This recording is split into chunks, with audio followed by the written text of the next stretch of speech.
Y'all, what did Beyonce just do to us?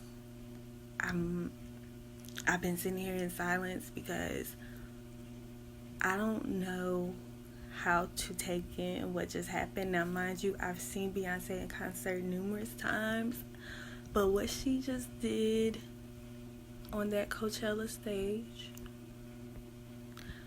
I don't feel like we were worthy of it, and I'm having so many emotions about it.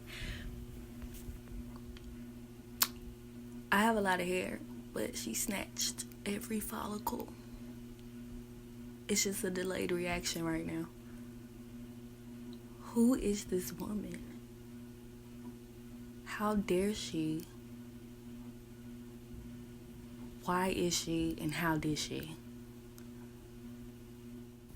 I literally feel like I need to talk to the manager. Like, I want to speak to who's in charge. Like, do I speak to God? Like, I don't know. I don't know. Like, this is a lot to process. And I just don't know. Like, how am I supposed to go to sleep? It's like 4 a.m. here. How am I supposed to go to sleep?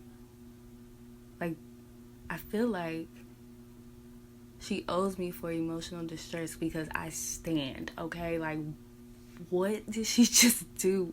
It was so amazing. How do you hate? Who hurt you to hate on that? Oh my God, Beyonce, what is wrong with you? Like, what is wrong with